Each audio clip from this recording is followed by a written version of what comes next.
Sadly. And on St. Croix, domestic violence occurred last night, leaving one man severely injured.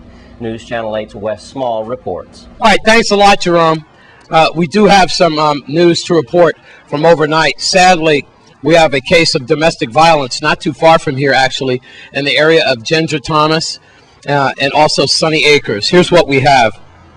At around 7:30 last night, we have a young man by the name of Jermaine Nicholas. He is 32 years of age. This information comes from Melody Rames, Virgin Island Police information officer. Apparently, he stabbed his father. 32-year-old Jermaine Nicholas is in jail this evening, or at least a suspect, assault in third degree and domestic violence. If we can get any information about the father's condition, he was stabbed at least once in the chest. We'll try to get it to you. Again, information is very sketchy coming out of Juan Luis Hospital ever since Rashidi Clements has stepped down as spokesperson. Information is slow to come out about patients' information.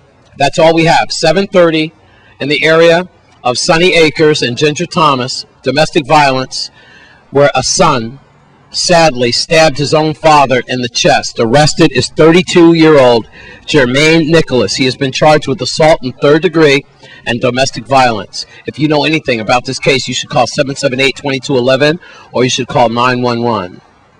I'm Wes Small for News Channel 8. And on St. Croix, police are making serious headway on the cases of the 2 hit-and-runs that occurred over the weekend that we reported to you last night. News Channel 8's Wes Small gives us an update on those reports. All right, just a little information about the 2 hit-and-runs from yesterday on St. Croix. First, let's take you to a State Bethlehem area out west. Remember that one? That one happened on Sunday night at around 7 o'clock. Now, the Virgin Island Police Department, they're making serious headway with that. As a matter of fact, the All Points Bulletin has been taken off of both hit-and-runs. So both of these matters are under investigation. This comes from Melody Rames, VIPD spokesperson. Let's take you back to JFK. Remember that, where I got the exclusive report with the witnesses. Yes, they got this woman. Casey Nation was arrested yesterday. She's 26 years old from Wim. She was charged with hit and run and driving without a license. She was in that hit and run right outside of JFK housing community. She is probably out on bail. Her bail was set and posted at $1,000. So there you have it. Those 2 hit and runs have pretty much been taken care of, although they're both under investigation. Let me tell you this, folks. This Easter vacation, police will be out there with checkpoints. Wear your seatbelts. Use a designated driver. Coming to and from the camp locations, do the right thing. A lot of people are going to be drinking alcohol this weekend. Use common sense. Slow down.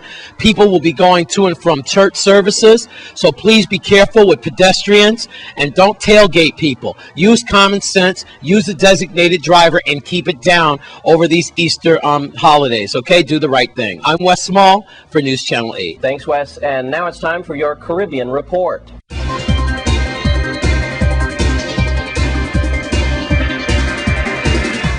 In our top story in the Caribbean, disgraced financier Alan Stanford cried and threatened to deny any wrongdoing on his first television interview. And News Channel 8 gives you a clip of that interview from ABC. Why do you think the government's going after you so hard? I think the government failed in their oversight, and I am the maverick rich Texan that they can put the moose head on the wall.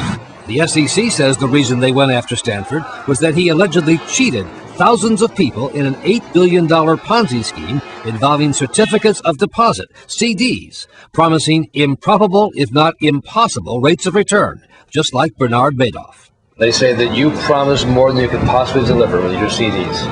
Baloney. It was a Madoff-like scam. Baloney. Baloney. I will die and go to hell if it's a Ponzi scheme. It's no Ponzi scheme. If it's a Ponzi scheme, why are they finding billions and billions of dollars all over the place? Stanford is also under investigation on allegations his Caribbean-based banks helped launder money for Mexican drug cartels, according to senior U.S. law enforcement officials.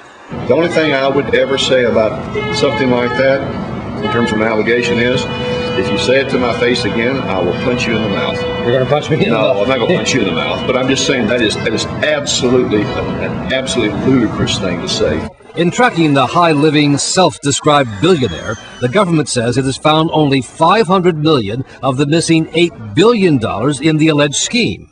The government has seized Stanford's mansion in the Virgin Islands, his yacht, and his fleet of 6 private jets, forcing him to fly commercial for the first time in 16 years. I've worked my life. I've given everything I've had. I love my employees.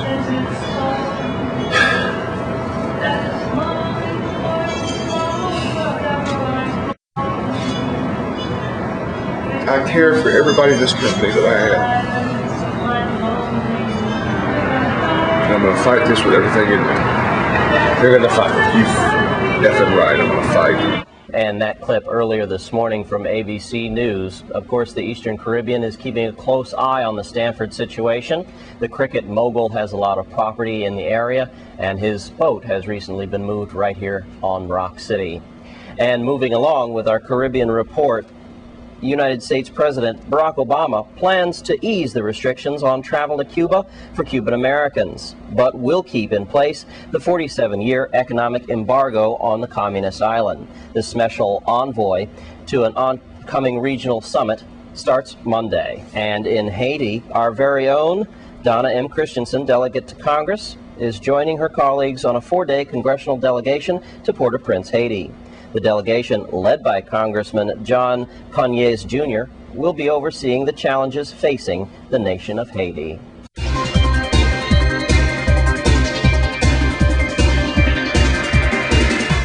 And that's your Caribbean report for this week. And here's a great story you'll love to hear. Maura Michaels was delivering her child to Concordia Head Start when her expected baby just couldn't wait to get to school. At 8:30 this morning, the baby was delivered. It is in good health by the help of her grandfather as well as the staff at the Head Start. And we want to congratulate all of those people who participated. The baby's doing fine. And from all of us at News Channel 8, congratulations to Amora Michael and her child. We'll be right back. Stay with us on News Channel 8.